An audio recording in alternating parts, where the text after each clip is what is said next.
Good morning, fam, collective, homies, peeps, tribe, whatever y'all want to call yourselves. First things first, I am clarity, I am presence, I am love, I am abundance. Damn, that's hot, bro.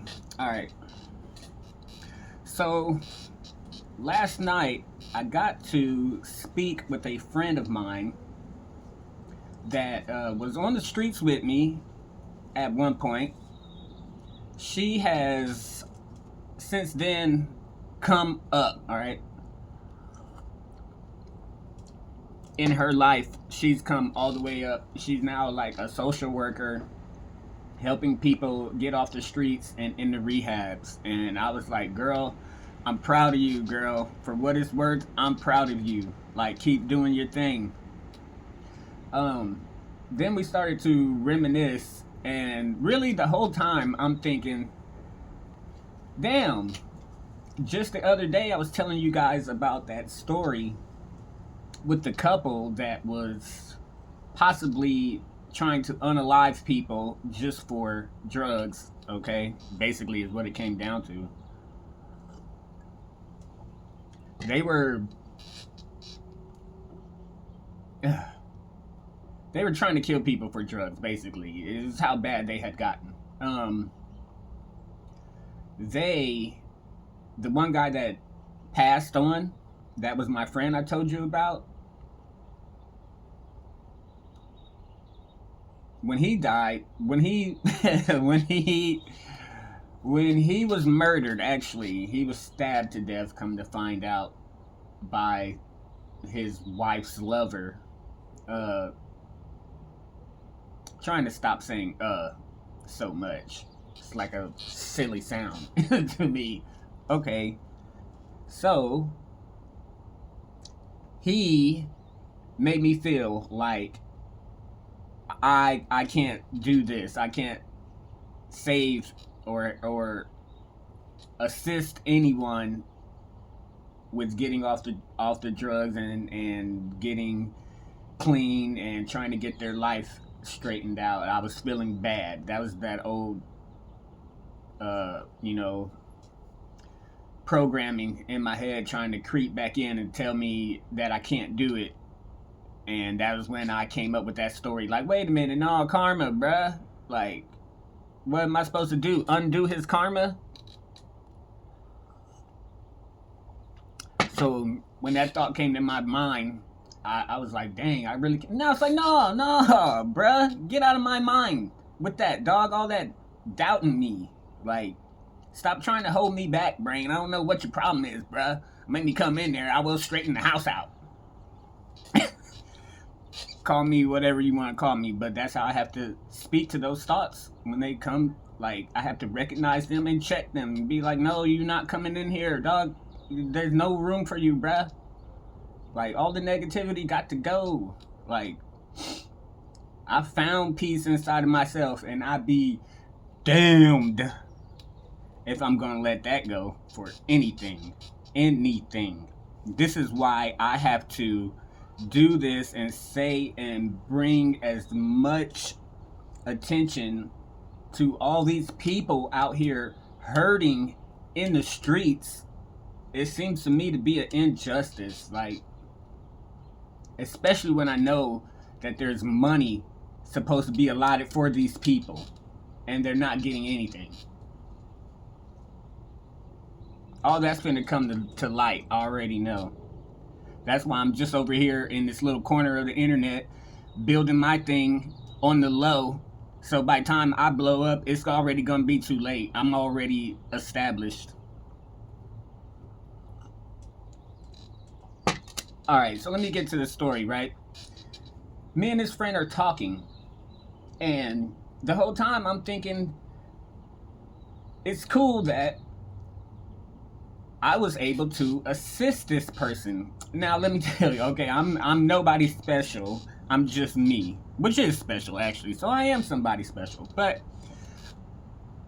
I'm not saying that I have the power to just, you know, change people's lives or anything like that. You know what I mean? I'm not trying to say that. So please don't get me misunderstood. What I'm saying is, I remember being in the woods in my tent with this woman and my girlfriend getting ready to do drugs. We made up, we're shooting these drugs, okay? Let me just go on and tell you guys, yes, I've gone that far. When I said I've been through it, I have been through it. We are shooting these drugs, and we are making up these drugs to partake in at this time.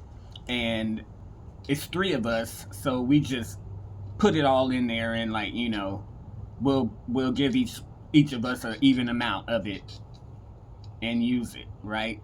So I'm not thinking. I just go in ahead and make it for me and my girl, like the way me and her do. You kind of see where this is going. I make it for me and my girl. Boom.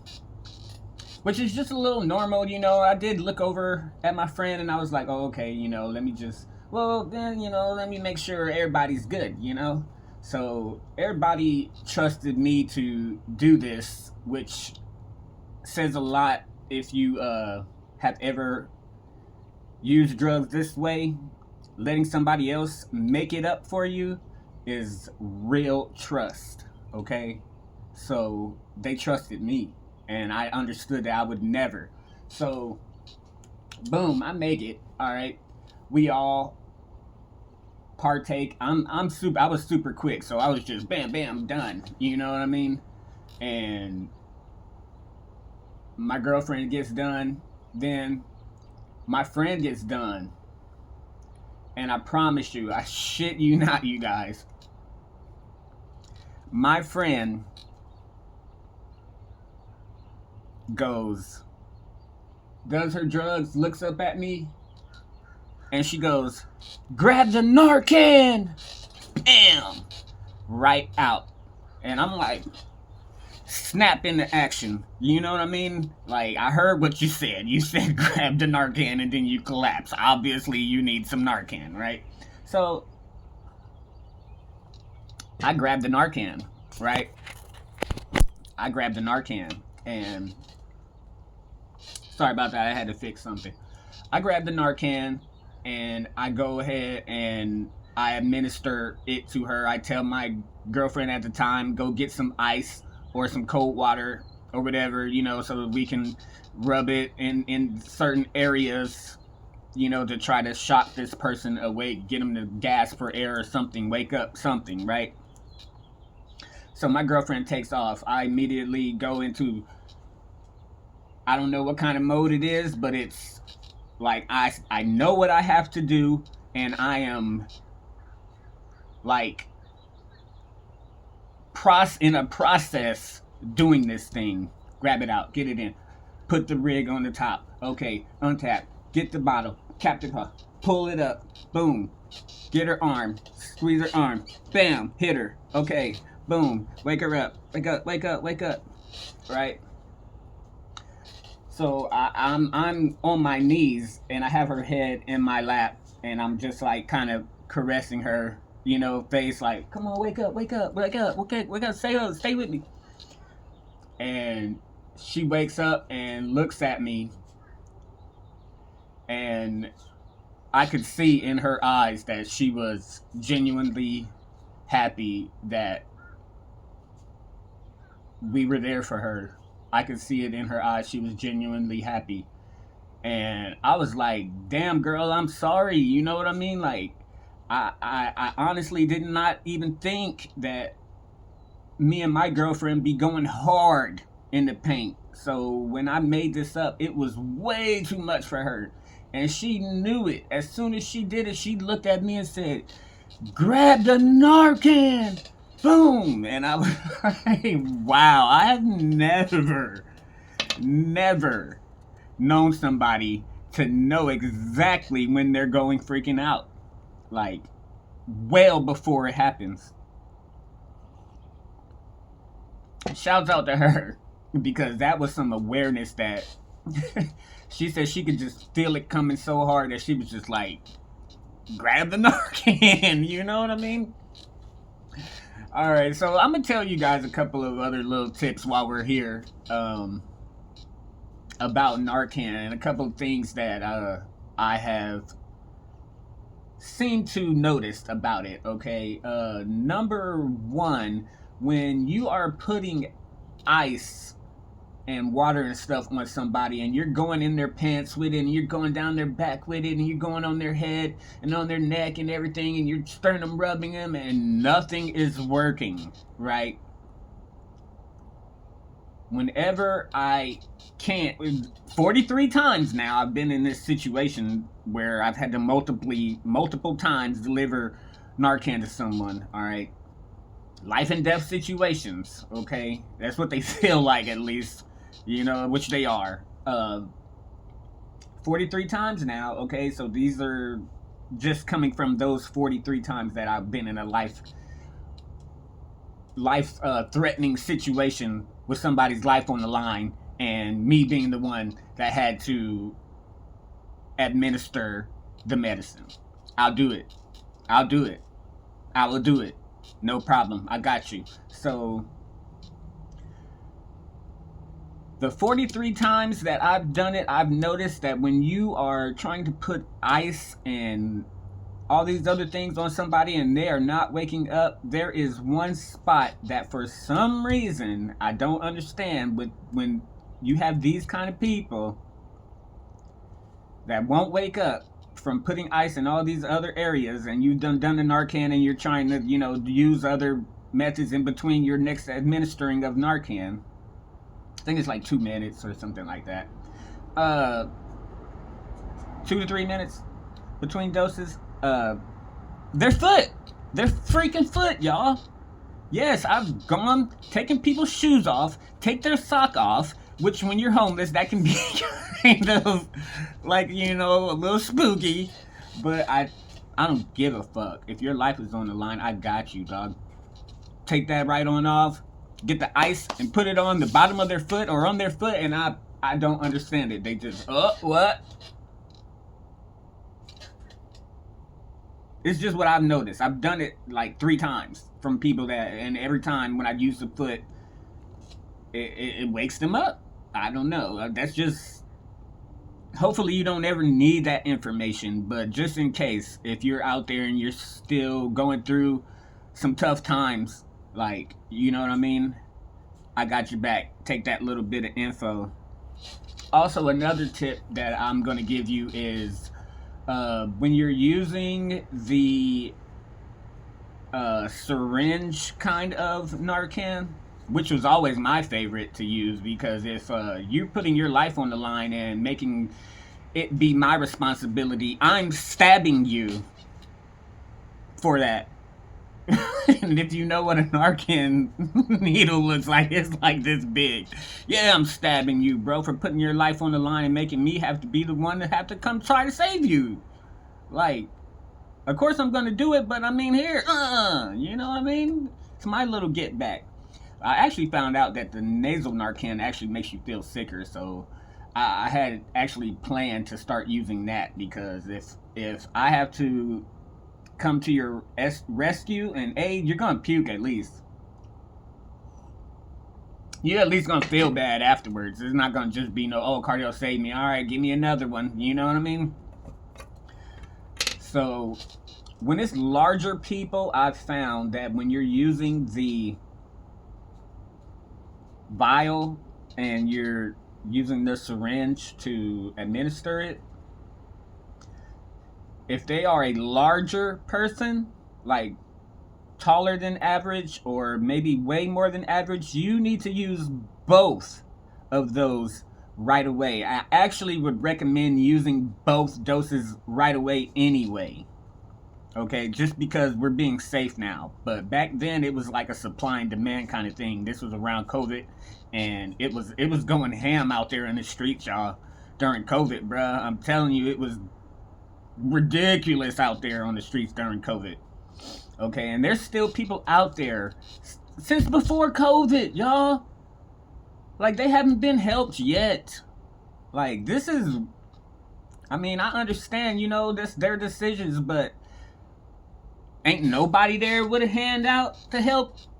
Nobody. Yes, there's people that come by, and I thank all of you good Samaritans that come by and will feed the homeless, but I don't need no motherfucking burger. I need some help. Thank you for the burger, though. I'm very grateful for it, and I am hungry right now, but I need some help, y'all. So, I'm just really trying to call attention to that. I know I don't get that many views. That's all good. It's gonna happen. I promise you it's gonna happen. What do you think this is for? But I'm just gonna do it in a way where the act of doing it proves my point without me really having to say too much about it. I will be, trying to bring you guys awareness and consciousness and, motivation and inspiration to get out of the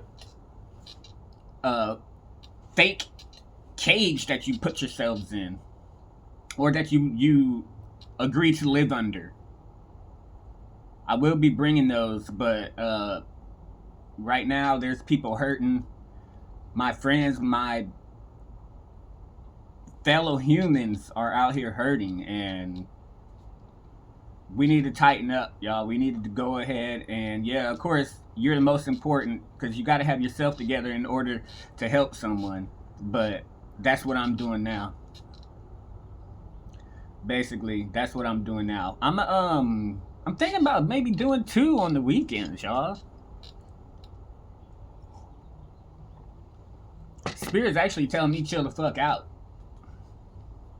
Stay in the cut. It's really tough when I know people are hurting still, man. It's like, I feel like it's a championship game, and I'm on the sidelines, on the bench, even though I can hoop. You know what I'm saying? Even though I can hoop, I'm on the bench right now because the coach wants me fresh to put me in the game when it comes crunch time. That's how I feel. That's how I feel.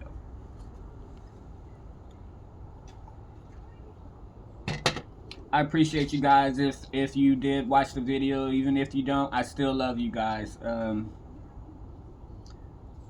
We're going to keep doing this thing. I already know I'm going to make it eventually. It just might be in an unorthodox way to some people. But I'm different anyway, so I understand. I understand how things might have to be. And that's why I'm doing my thing in a unordinary way. I'm just here chilling with the people that are hurting when you guys find me, alright? I love you guys, man. I really do.